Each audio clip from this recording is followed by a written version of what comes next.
So that's right. I'm your host, Jimmy Palumbo, for show number 108 here on the Jimmy Palumbo Show. I cannot believe 108th Street. That's where my father lived off in Corona. I should have done that as a segment. But show number 108, Christopher Gucci behind the glass here at Shea. He's second week in a row. This is like, you are like, you're Cal Ripken at this point. Yeah, Um, man. or I you're couldn't like, miss today's show because I sent you a picture this weekend. I did. I had a little event and I met your boy, bro. I met LT. LT's in the house. And I I saw a met post. LT. He was cool as hell, and I think he might have been a little buzzed Of because course. word is that he was at a sports bar in Edison for like 3 hours prior to him getting to the event, and he was one of the last guys with Otis Anderson, and they were cool, bro. I didn't see Otis. I saw Otis Anderson, but he was far away. LT walked right up to us, stopped at our stand, talked to us for a couple minutes. I on my mother, I said, LT, you got to check out episode 56 of the Jimmy Palumbo Show, and then reach out to me if you want to be a guest on the podcast. And he starts laughing, and I think he was a little too buzzed to really understand what I was talking about. But I did shoot my shot at LT for you. There you go. That's what. That's the kind of a co-host that I need here at Shea. LT, of course. I'll make this argument, and it's a great argument because it can't really be proven. He's the greatest NFL player ever. And because like moms and housewives and girlfriends were, 56, they knew where to even watch on the screen. No one really did that. Quarterbacks are quarterbacks. Me and you have had this conversation. Yes, and I know times. You say you go with. It's just like the quarterback. It's hard for me to dismiss the quarterback, but when you're outside of the quarterback in a vacuum, it's hard to take a different player other than LT. The only defensive player that I've ever seen that could even come remotely close to Lawrence Taylor with my own eyes was Reggie White. But even he was a little less versatile. I mean, listen, Reggie White was great too. There's a lot of greats, but LT was different. And here's the crazy thing, and Giant fans won't admit this, but I will because I was a kid and I was into this crap. You got to remember, George Rogers went first. Now, he was a pretty good back with the Saints. Very good, actually. The Giants hadn't had a running back in like ever, okay? The one position they needed was a running back. And back then, this is when a running back was important. And they took Rogers, and the Giants got LT. And it was rumors that they were going to take LT, but he was not this like no doubt. Again, no ESPN. They didn't have all these guides all over the place. So a lot of Giant fans are like, the Giants already had the best linebackers in the league. That to me is like you have Aaron Rodgers, and then you draft a quarterback, and that quarterback by week 1 starts over Aaron Rodgers. Like that's how crazy that is. When you have a chance to become dynamic in one phase of the game, it becomes really tough to beat. And obviously if you're dynamic on defense with LT, I think it worked out well for you guys. Right. The Giants had good line, and LT was a hybrid, changed the game. There's been a lot. What was that? They're a stud. As Chris Gucci, you're starting to skip a little bit here. The technology issues at the Jimmy Palumbo Show. Now, if I was a big company, as Chris is frozen on me there, I don't know if you can hear me, Chris, but if you can, if this was a big company, the tech staff at the Jimmy Palumbo Show would be unceremoniously let go. I'm skipping 2 now. Now you're good. No, you're good now. You're good now. We're good now here at Shea. The tech staff almost gets fired. Well, listen, we're going to have to just plow through. I've done all my due diligence to fix this, and we're still, you know what it is? I'm trying to be Yankee Stadium, and I'm stuck at Shea. That's what it is. It's like, you know what happens when you line up at receiver and you look across the field and you know they're going to double team you all day. That's basically what this podcast is going to be. We're up against a double team. Yes, they're going to cover us when we don't even have the ball. I feel like I'm watching a Giant game, and Dave Brown is our quarterback. Okay, 2 guys just drove off the road. Or Jerry Goldstein. 3 guys just drove. The goal of this show is to mention guys that nobody knows. This is like, I'm like the Dennis Miller of shitty podcasts. Because don't forget, Christopher, I'm coming from downtown Mahwah in the shitty kitchen studios, and Chris Gucci's coming from downtown Mahwah at the Chop Sports Studios with the Madawan. What do I say? Madawan? What did I say? Mawa? Mawa. I said it again. Madawan. Look at me. The technology issues are throwing my game off here. But as you know well, we used to do numbers on the show. Now I got something very interesting here.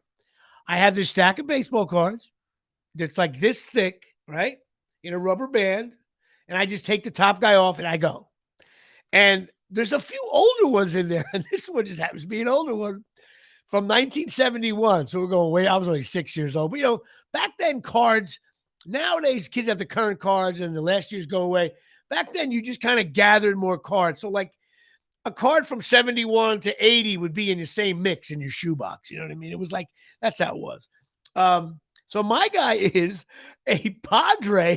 This is so awful. Jerry Morales. Now, first of all, if anybody's listening to this show, you definitely drove off the road there because no one in the world's talking about Jerry Morales. So I thought. Now, Jerry Morales from Puerto Rico played from 69 to 83.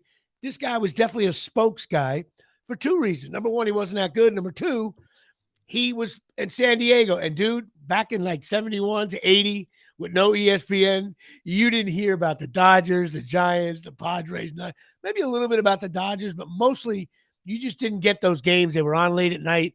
The sport, you just didn't hear about it. But he played from 69 to 83. He played all three outfield positions. Kind of cool. He was unique for one thing, and you'll appreciate this, Chris. He had a basket-style catch. That was his big thing. And I talked to a couple of older people like, oh, yeah, the basket-style guy. So he had, he did that Willie Mays thing where he caught it underneath, unless he was like running for the ball. But a lazy fly ball, he did basket catch. And I remember as a kid, man, you probably don't, since nobody does the basket catch anymore. Now I'm hearing that we can't hear you. Okay. And I'm supposed to be getting a text from somebody. My social media gal is supposed to be all over this. And of course she's not. I don't know where she is. I can hear you. I can hear you, but Martin Walczak can't hear me. I'm looking up the rookies from the 1971. Well, he told me that 71 Black Border is a sought after set. I don't have the set. I wonder what a Jerry Morales 71 card is worth. Martin, look that up. Let me know. If you can hear me, because you're saying you can't hear anything, which is very sad to me. I'm on my, you can hear me. I don't know. We're going to go. It doesn't matter. I think it's just on Martin right now at this point, because Kyle says he can hear you. Okay. Then we'll have to go with Kyle over, although I hate to go with Kyle over Martin because Martin Walczak's part of my Patreon and Kyle's not here at Shea from the Omni. Anyway, so getting back to Jerry Morales, he played with the Padres, the Cubs, the Cards, the Tigers, the Mets, and back to the Cubs, journeyman. Now, in 1977, for your Yankee fans out there, he was hit by Sparky Lyle by a pitch. Sparky Lyle, another rare thing that happened back then. How many teams, your closer wins the Cy Young, and the next year you sign Goose Gossage, relegating Lyle just to the 7th or 8th inning? Sparky Lyle was the dominant reliever in the game from like 76 to 77, really 3 or 4 years there. And then he wins the Cy Young, and then they bring in Goose Gossage. And like Lyle was like, what the? He was pissed. It just changed everything. But he got hit by Lyle in 77, was never the same. Listen, bottom line is he hit 95 home runs. His career batting average 259, 570 RBIs, 95 home runs, 1,100 hits. Kind of a journeyman. He coached at all the places: Cubs, Dodgers, Expos, Nats, and the St. Lucie, or Port Lucie, whatever you used to call him, St. Lucie Mets. So he's still alive. I think he's like 80 years old or something like that. But here's something really weird. I Googled Jerry Morales, and there was a podcast by these two guys. This is not a rebuild. It's about like the Cubs and stuff. And they did podcast number 24. And they opened up their show by saying, this is show number 24, the Jerry Morales show. Now, Christopher, somebody is copying the Jimmy Phillips. There's no way someone was doing their podcast with the number equated. So do you know how old it is? Talking about 2023 season coming up with the Cubs. Come on, bro. I'm going to contact the show and rip them just to have some fun. Maybe we'll just ask them. Be like, hey. Yeah, did you ever listen to my... No, listen, there's websites and stuff dedicated to numbers and guys. That's how we Of got course. our information, but not on a podcast number. No way. And certainly no one's doing shitty baseball cards. So Jerry Morales was mentioned on this show. So I'm being copied all over. That's why Jerry Morales has a special part. But he was just a journeyman. So Christopher, who do you have? So my guy is he played from 1989 to 2000. I try to choose guys that have cool baseball names, right? So 1989 to 2000, he played for 9 teams in those 11 seasons. Wow. And the story is Jose Canseco, he's one famous home run that he hit off the upper deck facade in left field, which is one of those that is a bomb. If you hit Canseco, I stayed up all night watching a Steven Seagal movie marathon on FX and ordered some Ginsu knives from four ShamWows, and I watched a Jerry Springer Too Hot for TV on VHS. When I woke up, I snorted some horse pill that I got from Geronimo Baroa, and that's my guy, the Geronimo Baroa show, and he hit a baseball off the upper deck in left field in Yankee Stadium. So Geronimo Baroa, I think his most famous contribution to baseball was obviously the steroid scandal, because he was mentioned by Jason Grimsley, but also that he was supplying Jose Canseco with his horse pills. So it's Geronimo Baroa. Geronimo Baroa.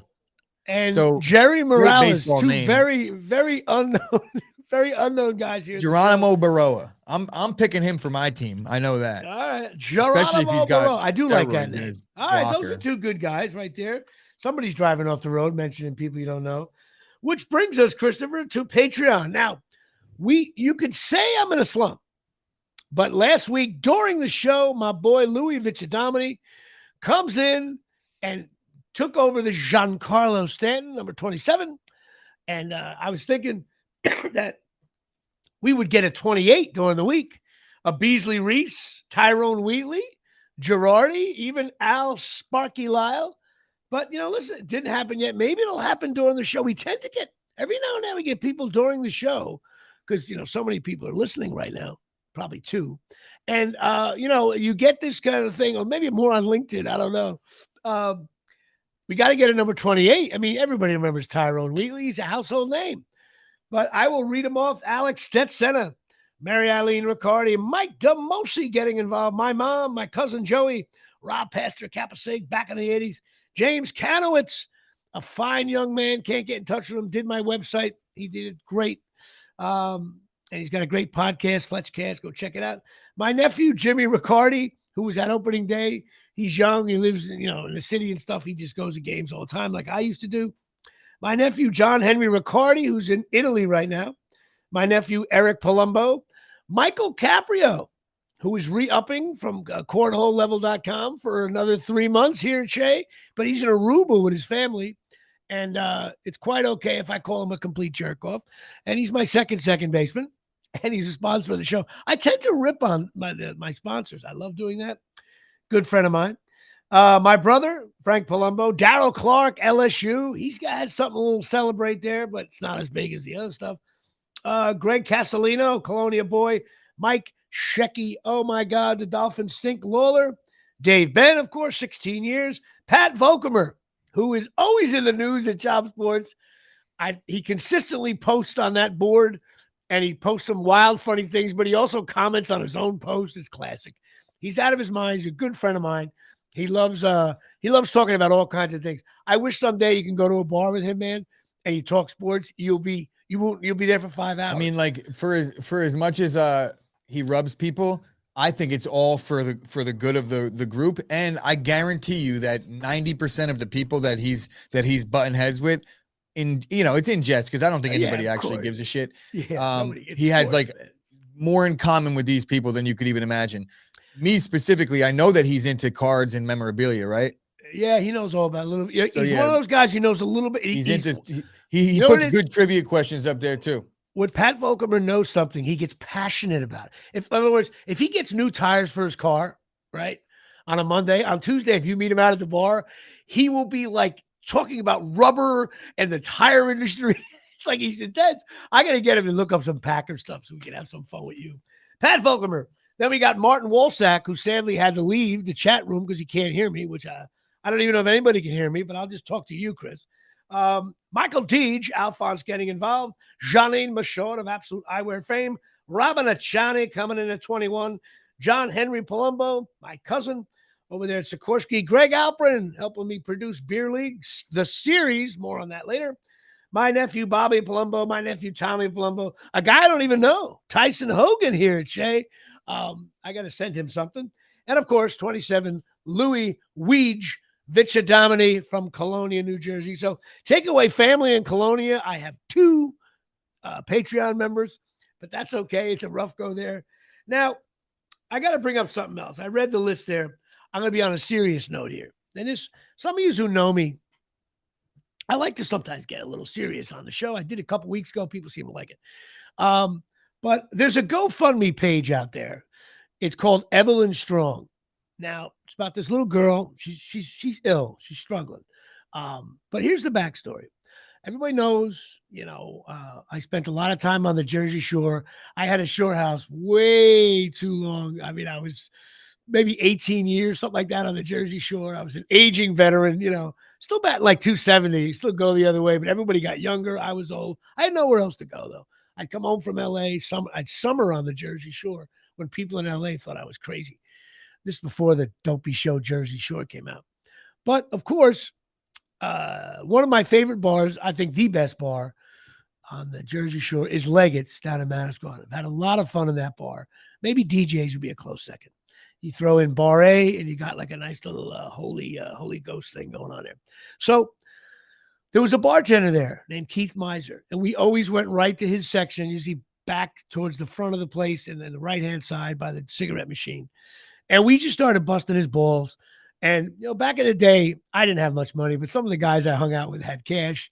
We would throw money in a cup, and that would be our cup. And he knew which guys were which. Like, he just knew, like, we'd put like $200 in a cup to start the night, and he would take it out of that. But every now and then, I don't know how he did it. He just knew who we were. We were like 9, 10 guys, 3 or 4 girls. And I remember, I'll never forget, I was sitting there with a beer in my hand, and some guy sitting to our left ordered a beer and then pointed at the cup and even like reached over to the cup to try to pay Keith with it. Keith came with his hand over the cup. He was like, "You're not in the group. I suggest you get out of here right now. All I got to do is look at a bouncer." The bouncers back then were monsters. All I got to do is look at that guy over there and you'll get tossed out of here. I suggest you leave. And I'm laughing. I'm like, how does he know that? Anyway, we got to know Keith really well. Good guy. But he has a daughter, Evelyn, and she's sick, and they're doing a GoFundMe page. What she has is actually, if I blow the diagnosis, it's MPS1, otherwise known as hurlers. She's had the little girl's, I don't know, maybe 10 years old. She's had 30 surgeries down in Philly at CHOP, and she just requires more care, and, money gets tight, and he's doing a GoFundMe page. And I usually don't do stuff like this. I donate to stuff like this, but so if you can find it in your heart, anybody out there, GoFundMe page, it's Evelyn Strong. And Jimmy, why don't you have your social media girl put it in the link of the YouTube description after the show? She can go in and edit that, and then also put it in the description of the podcast when it goes out. I will do that as well. I already posted something on Facebook. I'll try to get something on Instagram, and trying to help out a good cause. So that's my serious part of the show. And, of course, the entire Jimmy Palumbo show is always sponsored by Absolute Eyewear. That's right. 42 Main Street, Woodbridge, New Jersey, down by the train station. 732-326. Eyes. Oh, the delay. No, that was the internet, bro. Oh, we're blaming the internet, actually. All right. 732-326 eyes. How about I do it this way? Excuse me. 732-326-3937. No, I'm blowing it. I was going to see if you knew the numbers instead of, I can't even do the ad. I've been doing this ad for so long, I suck at it now. But listen, Absolute Eyewear, optometrist in Woodbridge. Craig and Janine Michaud. Craig, the all-time strikeout leader. Janine's just a cool chick, knows what the hell's going on. They got everything over there, eyeglasses, opticians. You go there, doctors on site. You make an appointment, get your eyes checked. They measure you. They make sure it's good. Contacts, glasses for the kids. And they have, of course, I'm going to try Jim Gordon. Ray-Ban, Looking, Coach, Ralph Lauren, Jimmy Choo, Silhouette. Michael Kors, Vogue, Maui Jim, Costa Del Mar. Why? Ray-Ban, Coach, Ralph Lauren, Jimmy Choo, for Dave, Silhouette, Michael Kors, Vogue, Maui Jim, and Costa Del Mar. Also, Charles Oakley leaves his glasses around. They even have Oakley, kids. Go check it out. You get $100 off if you mention the Jimmy Palumbo Show. Open 5 days a week. They're closed Wednesdays. Why? That would be because of softball. And they're closed Saturdays. Why? They're not closed Saturdays. It's Sundays. I was trying to cheat you there, right there. Catch you. And that would be because of the Giants. For the Giants, football Giants are on the air. And, of course, the best thing about this place is when you leave there, you don't feel like a jerk off. I can't think of a better slogan. It's the number one slogan right now on Madison Ave for advertising. It's all over Adweek. The big headline says, how do you get your company where your customers don't feel like a jerk off? The Jimmy Palumbo Show will explain it to you. Absolute Eyewear, getting involved. All right, now, a couple of things to discuss. UConn. Now, you're about to abuse me, I'm sure. Hey, look, UConn, I don't recall, and there probably is another team. Not only did UConn win the national championship, and I had to write this down. I actually did research. Carlo Valerio getting involved here from the Omni. Big shout out coming in on my chat board here. Listen to me. UConn won the national championship. Okay. But I find it amazing. They blew everyone out. I don't think it's ever been done. First round, they win by 24. Second round, 15. Sweet 16, they win by 23. The 8, they win by 28. Final 4, 13. And the championship by 17. The NCAA tournament holds all these wild games. Did he step out of bounds? Three-pointer at the buzzer. UConn is like, and with like 8 minutes to go, the announcer's like, wow, UConn doesn't look, just complete domination. And now, help me with this, Chris. Has any team ever won by this much in 7 games? Not in my recent memory. Typically the games have been a little bit closer from what I remember the last couple of years. There's been buzzer beaters to win it or like big shots at the end of games. No, UConn, the strongest performance that I can remember, but I admittedly am not the biggest college basketball guy, but when I was younger, I was definitely more into it, and I can't remember it anything like this before. And let me tell you something. I know people don't know about San Diego State as much. San Diego State was playing at a very high level, okay? And you can see they were like trying to, but, I don't know. Now, my buddy Bob Sheehan saying Villanova did it. I don't see them. I don't remember Villanova winning every game by that much. I don't know. Could be wrong. But anyway, UConn won it.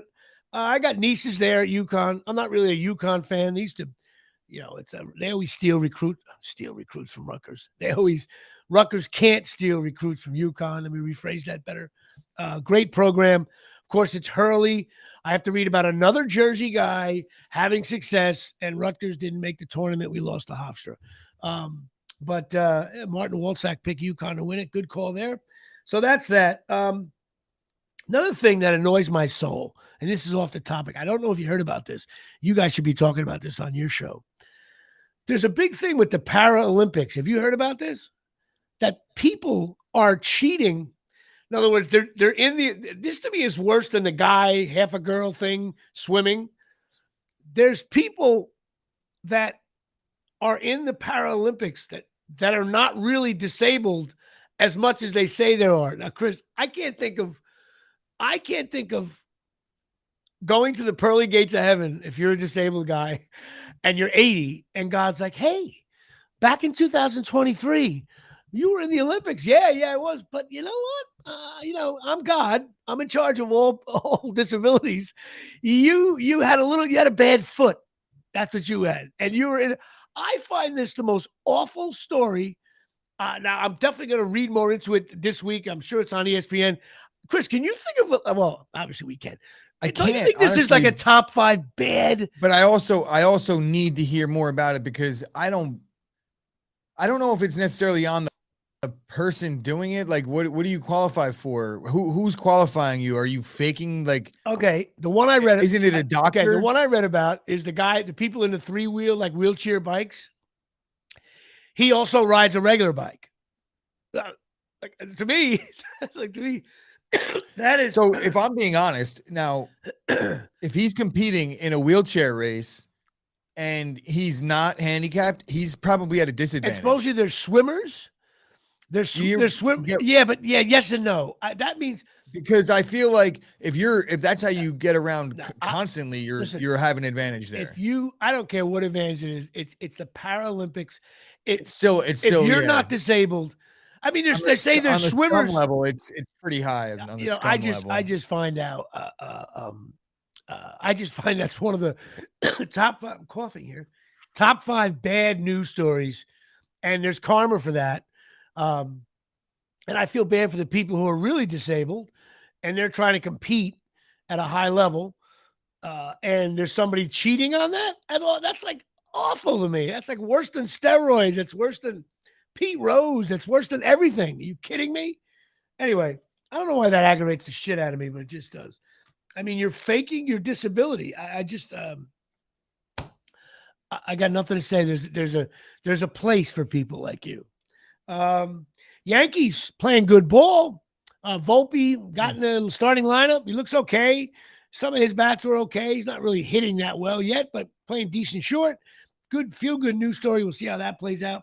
Now, we have Giancarlo. We're going to do a segment every week called Rizzo versus Giancarlo Stanton. Because if you guys know, I'm going to try to get Rizzo on the show because I think he stinks. I think he'd laugh at what I try to do on the show. And so I decided to go Rizzo versus Stanton. And I got to be honest with you, Rizzo's ahead. There's no question. But he's ahead. But is he really, Christopher?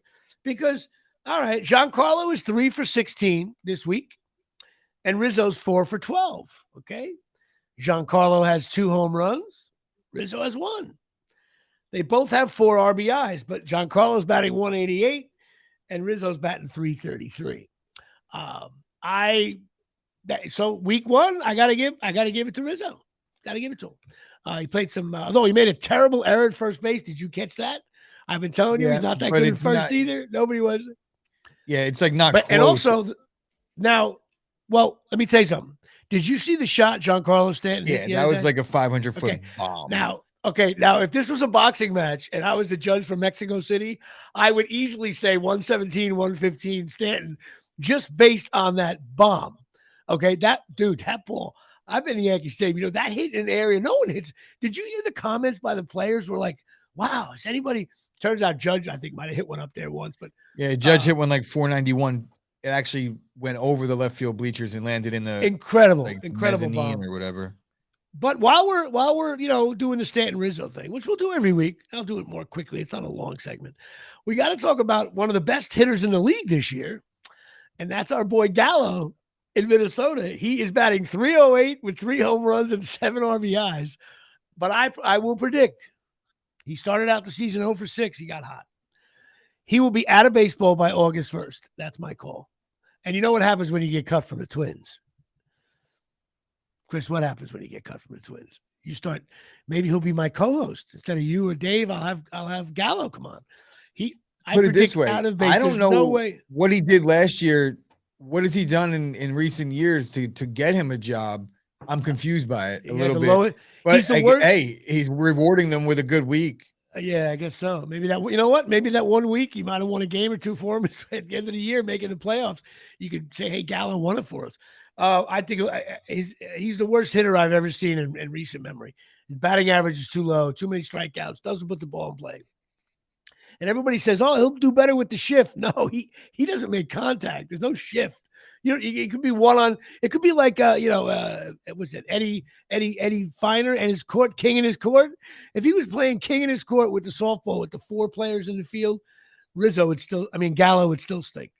So anyway, getting to the Knicks, Randall's hurt. Knicks are hanging in there playing well. What blows my mind is that the Nets haven't really gone away. I give credit to that coaching staff.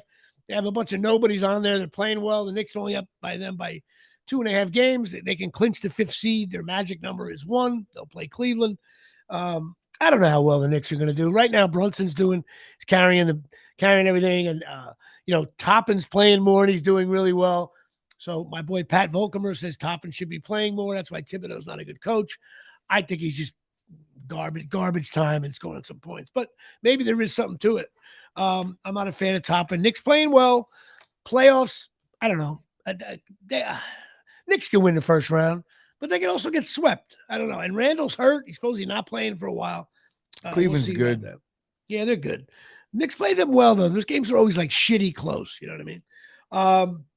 So that's about it there. Now, obviously, Iowa, LSU, women's basketball, I don't cover that much, but that girl Clark just was lighting it up. And she's cocky and rude. But you know what? In the final game, I don't understand why people are mocking any LSU player. When you have your trash talker, and you get bitch slapped, then you got to take it, man. That's what makes it all that much better. And she'll be back next year. She's a junior. I think she did take it, but the media didn't take it well. She didn't say anything. She knows it. But she had an incredible run. But more importantly, now again, I'm going to be accused of being sexist here, Shay. I watched the LSU or Iowa Miami game. I know I'm boring you, Chris. No. You were saying you're going to be sexist, so I always be like, oh, you're out of this. No. Yeah. Did you see how hot the Miami Hurricane women are? I was watching the game in Park City, and I'm like, hey, this is nuts. Turns out they're all like social media stars. And then I thought, oh, Jimmy, you're being a jerk. You're judging. And then I went on their social media, some of the players, half naked in all the photographs. So in other words, it's like you want to play that game? Then a fat 57-year-old guy sitting on the couch is going to say you're hot. You can't go. It doesn't go both ways. Now, if they were sitting there showing just them hitting layups in their uniform, fine. Then I'm a jerk off. But when your social media looks like the early 50s Playboy magazine, then I get to make comments. And yes, the whole nation was rooting for Miami because they just wanted to see another game. Anyway, I'll get in trouble for that, but I don't really care because I'm right. So, yeah, maybe this show should be called The Miami Hurricane Girls Are Hot. And, of course, this brings us to cornhole. Christopher. I was thinking about it. Weather's getting nicer. People are starting to play outdoor cornhole again. And you can't have a crooked cornhole board in today's society. It's embarrassing. It's like having an old jalopy car that has no hood or something like that. You know what I mean? So what do? You go to cornholelevel.com. You get yourself a cornhole leveler, which just simply hooks right on the hole here. Look at me. I'm even demonstrating it. You move it around till you get it right. Put the slats underneath. Get yourself ready to go. And you have a perfectly legal 100% USDA, US cornhole, USCHALAL is probably one of those societies. USDA. USDA, NFLP, Players Association, ACLU, design perfect angles on your cornhole board. Go to cornholelevel.com. You get 20% off an order if you mention JP Show, and get yourself $1.85 off. Perfect gift to bring to a barbecue to bust your friends' balls. Of course, I played about 2 weeks ago. I only played for 10 minutes, so I'm only ranked like 45 right now. I'm hoping if I play another half hour between now and Labor Day, maybe I'll be ranked 8th. And I know you believe in that, Chris. It's same thing with pickleball, and which we'll get to more later, or maybe we'll get to it right now. I don't know, but go check it out, cornholelevel.com. And that's how that goes. My boy Caprio, who's in Aruba right now, just re-upped. All right. Now, dude, I had 2 big auditions this week. I did really well on one of them. Didn't hear things, so I struck out. And I'm at the point in my career now where doing well, playing well in the games, it's not we're not playing grenades here. It's, did the ball go over the 298 sign? Or did you hit a ball 406 feet up against the 410 sign? It's an out. It's just the way it is. But the second audition, man, I was struggling. I don't know why I'm going to talk about this. Actors never say when they suck. There was a lot of dialogue. It was wordy. It was I prepped. I prepped. I had my boy Dave come in and help me out, and I just could. I was like, I was like, I'm not getting this. So I had to actually do the old school with the script in front of me and do the self tape the old way. But I was like, now I might have done fine. This might be me being hard on me. Either way, 0 for 2. And I'm like, damn, I got to start hitting some home runs here. Otherwise, I'm in the longest slump of my career. This is like getting worse than Patreon right here, Shay. Dude, I got to turn this around somehow. Now, I do have a big audition later on this afternoon, and I'm going to try something different. I'm actually going to try to act. No, I'm going to go to this place in Closter, New Jersey, where they record. You pay like $50 and they record you. I'm going to try doing it that way just to break up. Nothing against my boy Dave. He helps me out a lot. My auditions always look nice, but I got to completely, I got to do something. I got to mix it up. I got to, when you're the NFL, when you're 1-5, quarterback's gone, unless he's like a star. I got to get another body in there. I got to yank the pitcher out of the game. We got to mix it up. So I'm going to go down there to this place. We'll see how well I'll do. It's for a movie. But the movie shoots in the Canary Islands. I admit, do you know where the Canary Islands are? I didn't know. I didn't know. They're like, I know where the Canary. I could guess. I'll say that the Canary Islands are on a coast off of France. Close. It's kind of off the coast of like south of Spain, off of Africa. One of those islands there that I've never, would never go. It's probably beautiful. Africa, Mediterranean, that area. North Africa, which means there'll be a lot of Italians there. And that joke is funny only if you study history. But I have no idea. It would be fun to book, but I know what it is. I got to have at least a good at bat. Even if I hit one to the wall for an out. But lately I feel like I'm hitting dribblers. I've been booking work, for 33 years, and it's not like baseball where you lose your swing, but maybe it is. I don't know. Palumbo is desperate for a deep 3-pointer to turn this thing around. And that brings me to pickleball. Now, I had some fun Friday night. I went to a pickleball 50th birthday party where we surprised them. You play pickleball. Hey, Susan Rawls. Hey, from Texas. I don't know who you are, Susan Rawls, but God bless America. Good to have you aboard here on the Jimmy Palumbo Show. I don't know maybe I do know who you are. You know what a lot of women do on social media? Their name is Susan, and their last name is not how you know them from high school or college. And they've been married since since they're 8 years old. They don't even care about their maiden name. And how the hell do I know who you are? So Susan Rawls, if I know who you are, text it in and then I'll laugh. Right now, I think you're like Lou Rawls' daughter or something. That's a great joke. Somebody definitely just drove. My boy Vin Diddy just drove off the road. Anyway, so I went to one of these pickleball things, and dude, I was in a pissy mood, bro. I was just in a bad mood for a bunch of reasons, and a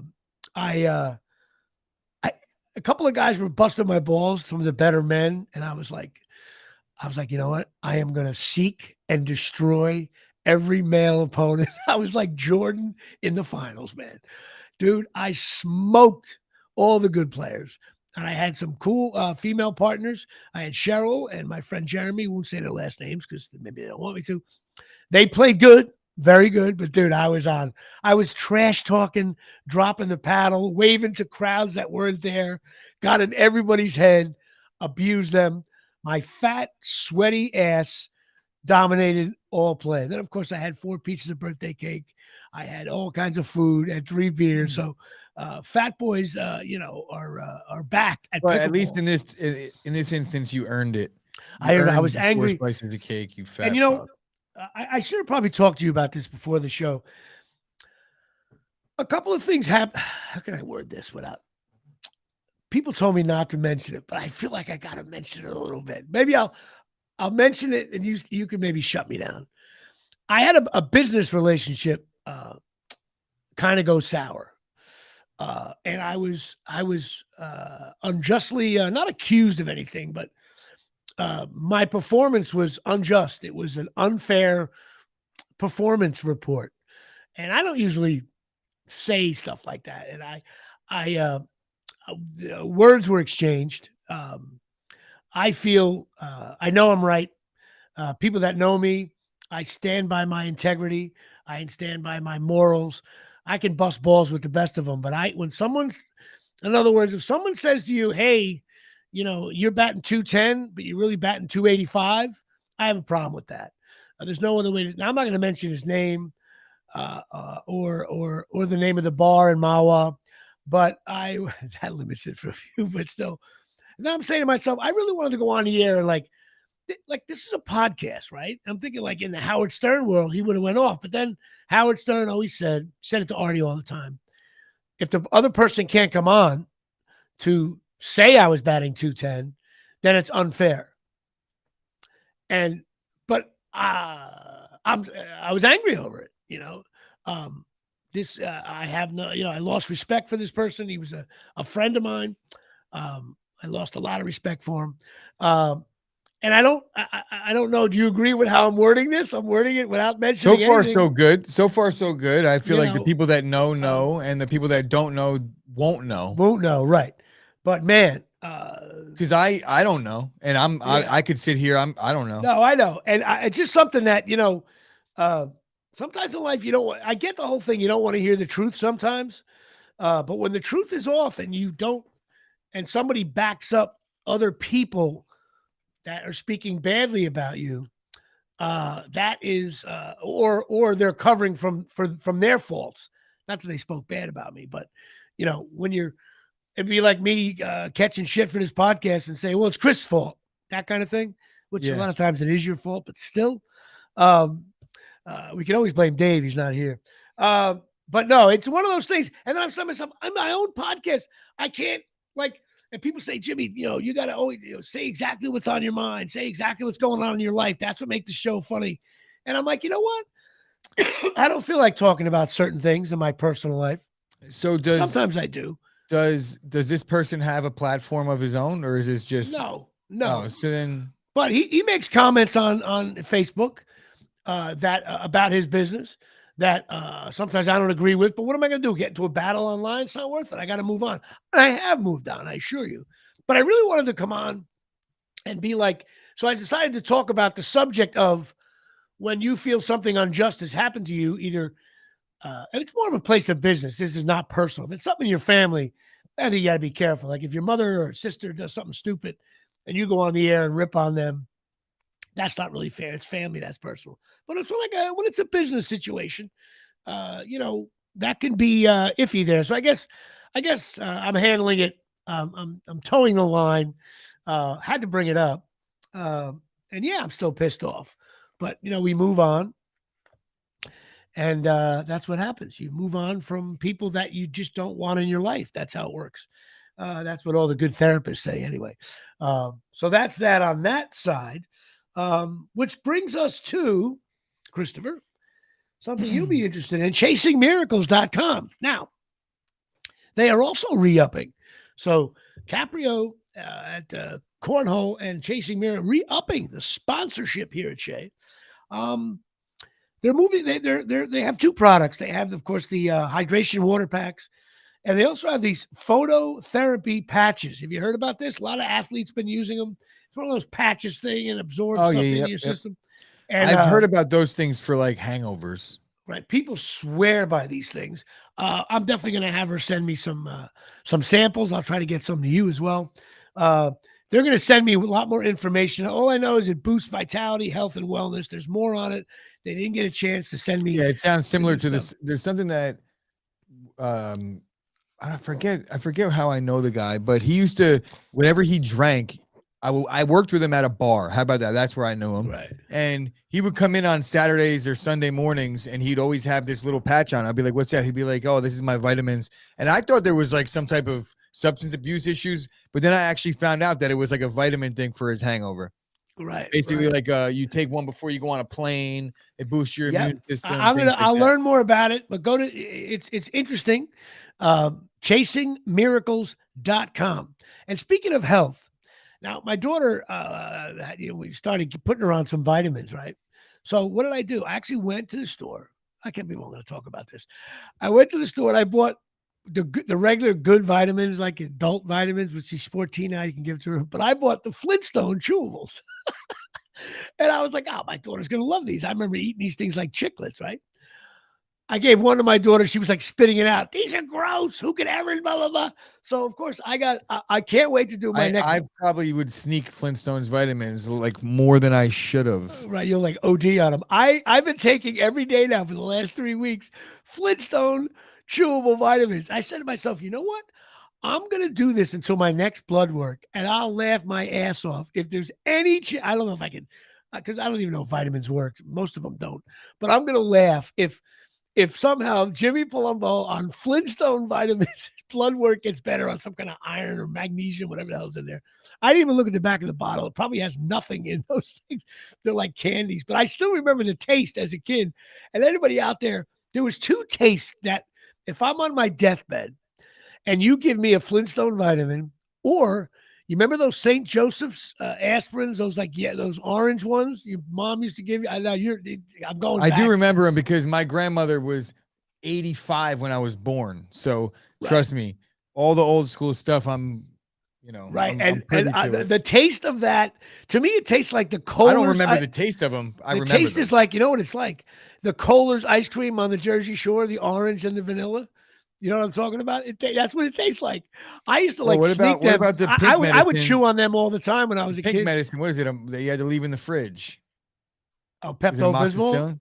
No, it was like a prescription. I think it's amoxicillin, but like we for never kids. had that. It tasted like bubble gum. The only thing I remember that when you cut yourself, there was two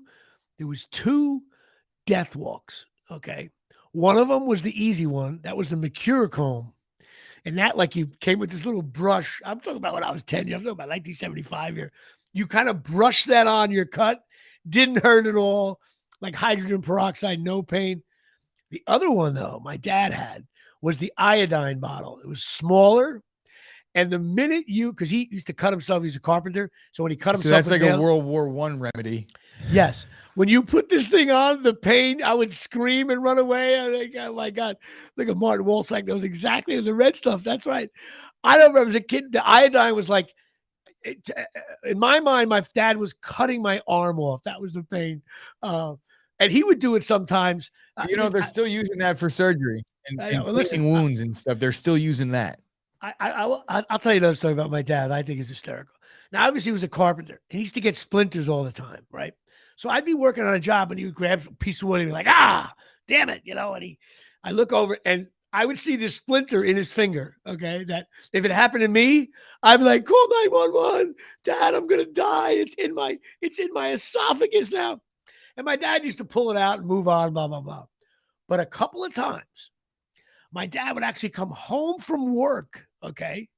And he'd be like, I got a bad splinter now. When he said I got a bad splinter, I was like, is it like lodged up your ass, coming out of your throat? Like what when my father says I got a bad splinter, he would take a pin, like a pin that my mother used for sewing. I can't believe I'm telling this story. Maybe it's boring as hell for people.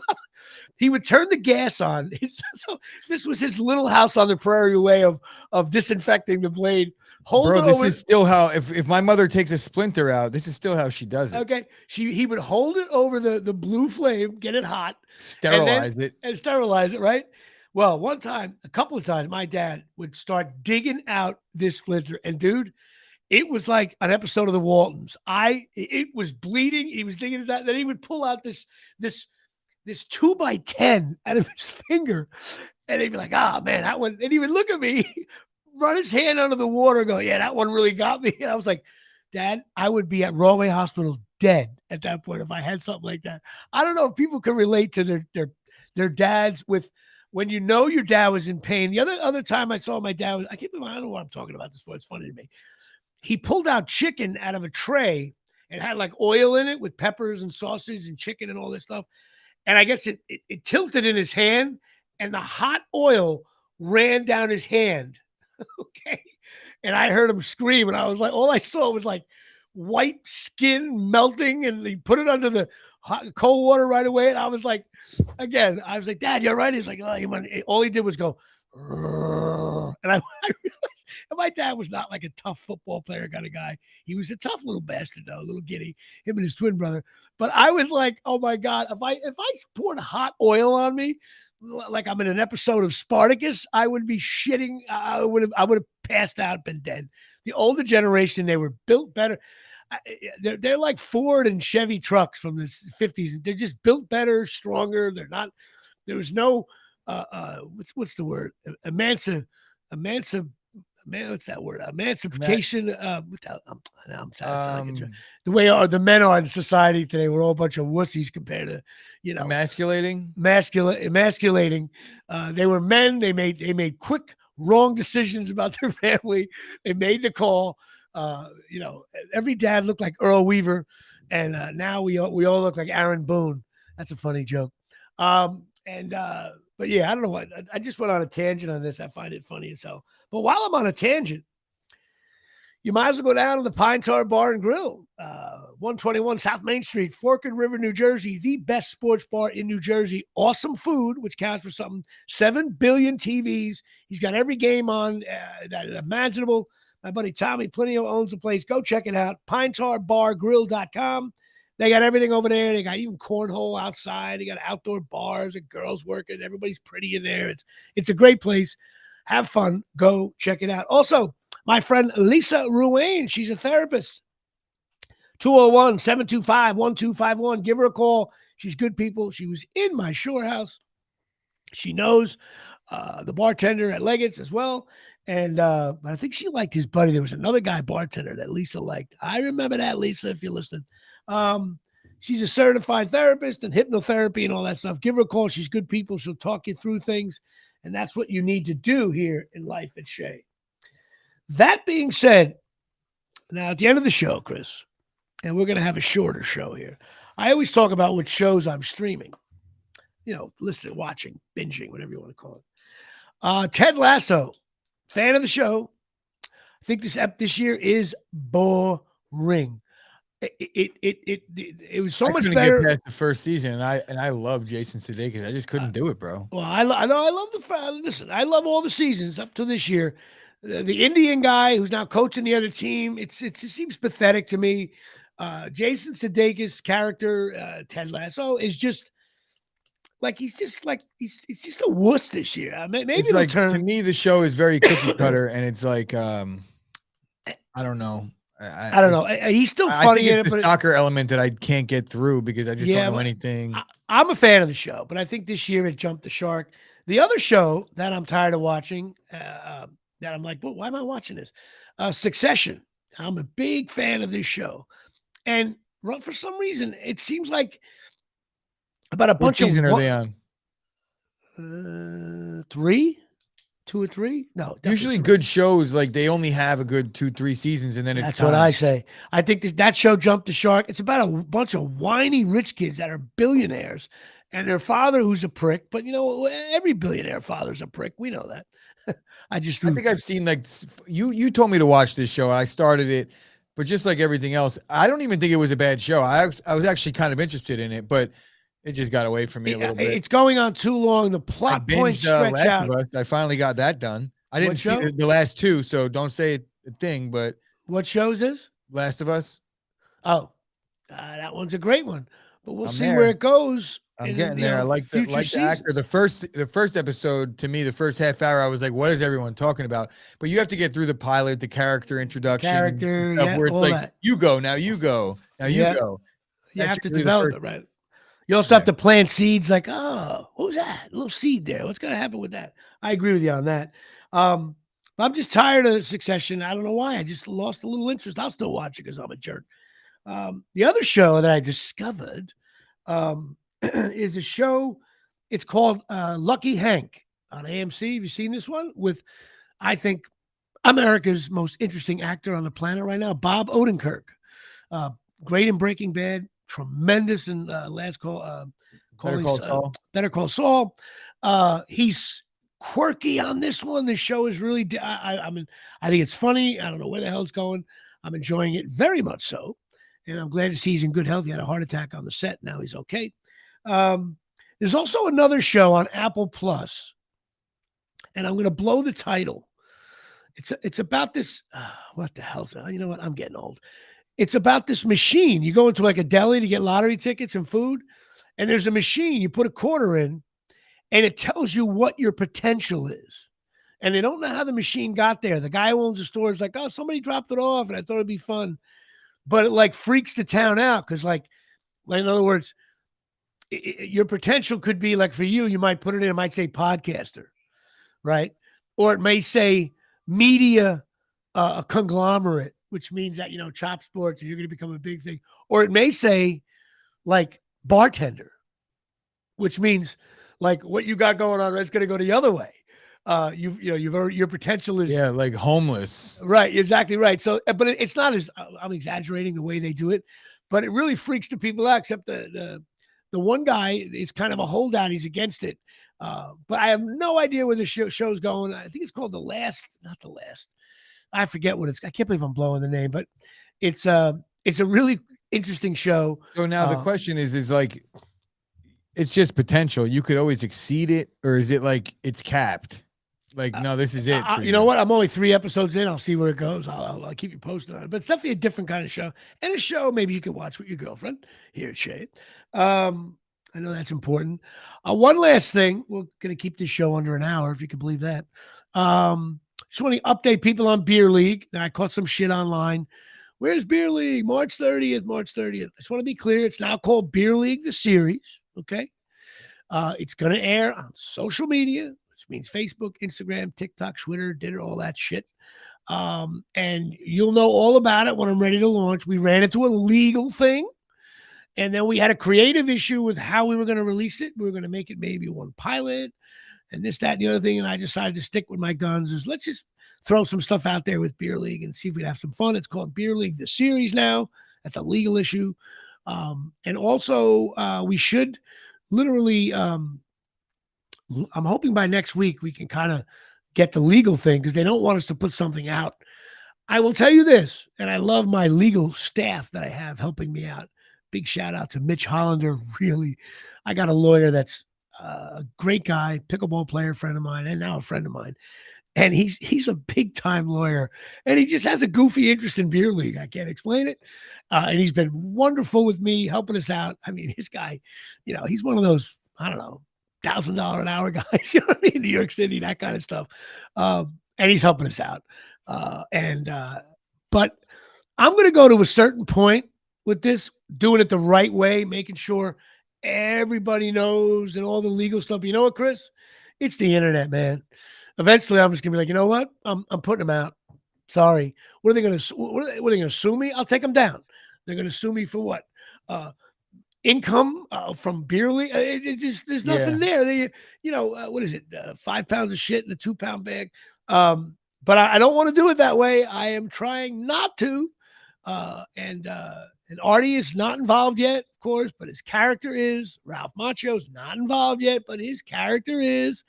And everybody else from the show. So I know I'm going to get a lot of backlash when it comes on the air, when I put it out. People just going to hate it because Artie and Ralph aren't in it. Really, Artie, Ralph, you don't think of Ralph in that. So that's the situation. I promise you, I'll be blasting it all over social media. So don't forget now, GoFundMe, Evelyn Strong, throw a few dollars, anything you can. Read the story. I guarantee if you read the story, you'll donate $10. I want to wish everybody a happy Easter. And if you're going away, a happy Easter week and all that stuff. I want to really I'll give a shout out to my buddy Mark Margagliata for just been a good friend in a lot of ways, and talking me off the shelf with Rutgers stuff. That's 80% of our conversation is Rutgers football and basketball. So you can imagine how depressing that is. And also I want to send a shout out to my family and friends. It's been an interesting couple of weeks for me for many reasons, of which I can't get into detail with, but I want to send a nice shout out to especially my sister and my mom and my daughter and my brother, of course, and some close friends and my nephews. I just want to say you guys have been great. And I've been trying to be good to you too for the situations that you're in. And I just want to give a big shout out to my family because, without your close family, you tell you the truth. Well, you got health first and family second, and podcast third. No, but just a big shout out to my friends and family. You know who you are. And also another shout out, a good friend of my mom's, my dad's, really, mom and dad's, from Springwood and Colonia, Arlene Grinnell. She passed away. My That dad my was on teacher. my dad was on the Springwood board with her. Wait, Miss Grinnell passed away? Yeah. Wow. She's She tough taught battle. every single one of the kids in my family. No question about it. School 27, maybe? Was that where you were? Or I don't know. 20. Anyway, yeah, she and I'm friends with all her kids and all that. And a couple of friends of mine also married one of the girls and have grandkids, all that stuff. And she was really sweet, a lot of fun. She came to my shows. Her husband, another good guy, he's still around. I wasn't able to get to the services. And my dad had a lot of fun. She was a straight lady, and she helped out she did a lot of work for Springwood, as did my dad, but they were like partners in crime. And sometimes I think my dad, when it came to the business side of Springwood, would have to whisper, like, what the hell are they talking about? My dad just wanted to build picnic tables and make sure the place was clean and neat. But Arlene Grinnell, longtime friend of the family, passed away. God bless her and her family. And that's it. And also, another friend of mine's son passed away from Ramsey. I don't want to give the name out because I didn't really talk to him about it, but he died young at 33. And I wish you, I'm just thinking about you guys, man. That sucks. So this show has some serious topics in it, Christopher. I think I want to go more in that direction. I want to do more. Well, I'm always going to do sports because that's part of me. I want to do more ball breaking stuff, but also if there's a serious topic, and I'm not talking about the events that are occurring probably right now in Manhattan. I mean, there's nothing more serious than a Geronimo Baroa giving Jose Canseco a horse pill on right. And with Jerry, listen, my show goes from funerals to Jerry Morales to Geronimo Baroa to Jose Canseco. And I wore this sweatshirt today because it has a special meaning for me today. Oh, and my daughter did unbelievable at her dance competition. Her solo is beautiful. She's really coming around. I loved it. Nat, I loved every moment of it. And that's it. Christopher, I'm signing off the Jimmy Palumbo Show. That's right.